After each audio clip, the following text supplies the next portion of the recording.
ஈடிக்கும் பயப்பட மாட்டோம், மோடிக்கும் பயப்பட மாட்டோம்னு சொல்றது வந்து சும்மா கேமராக்கு முன்னாடி சொன்னா போறாது. அதாவது ஈடிக்கு முன்னாடி போயிட்டு தம்பிங்களை கூப்பிட்டு நீங்க நிக்க வச்சு ஈடிக்கு பயப்பட மாட்டோம் அப்படின்னு சொல்லி இருக்கணும். மோடிக்கு பயப்பட மாட்டோம்ன்றது வந்து தன் மகனையும் அந்த தம்பிகளையும் நேரா கூட்டு போயிட்டு எங்க தம்பிகள் வந்து எதுவுமே தப்பு செய்யலன்றது வந்து ஆதாரபூர்வமாவா அங்க நீங்க காமிச்சிட்டு அதை நிரூபிச்சிருக்கணும். அது மோடிக்கு பயப்பட மாட்டோம் அப்படின்னு சொல்லிட்டு. ஆனா வந்து தம்பிகள் எல்லாம் ஓடி ஒளிஞ்சுக்கிட்டு இருக்காங்க. இவர் மட்டும் வீரவசனம் வந்து கேமராக்கு முன்னாடி பேசுறது வந்து அது யாரும் ஏற்றுக்கொள்ள மாட்டாங்க.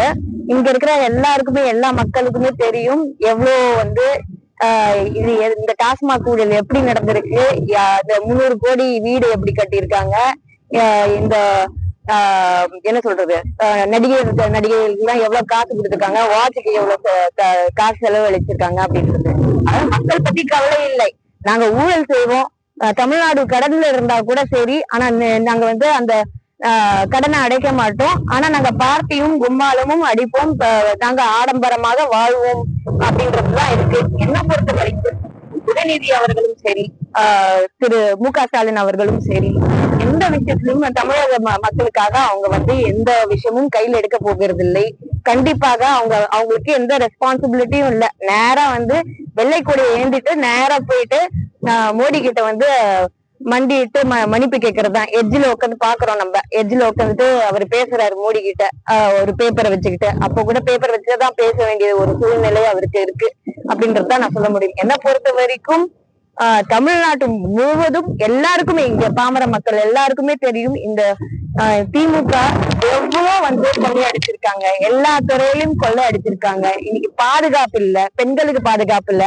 ஆனா இந்த மாதிரி தம்பிகளுக்கும்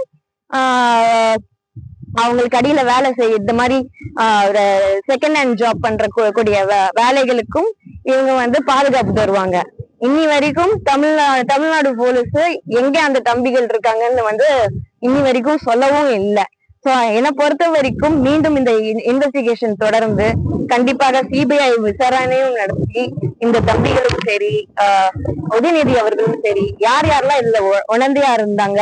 ஏன்னா முழுக்க முழுக்க தமிழ்நாடு மக்களை வந்து வஞ்சிக்கக்கூடிய ஒரு அரசாக தான் நான் பாக்குறேன்.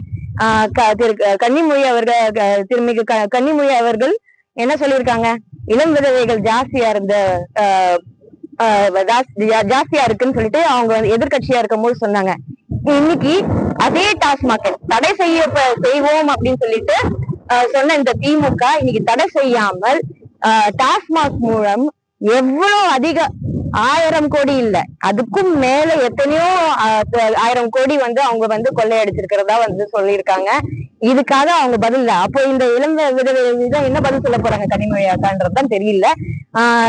அந்த அளவுக்கு மக்களுக்கு இன்னைக்கு பாதுகாப்பும் இல்ல, ரொம்ப விரக்தியில இருக்காங்க. கண்டிப்பாக 2026ல எப்படியாவது இந்த திருட்டு திமுகவை நம்ம வந்து வீட்டுக்கு அனுப்புவோம்.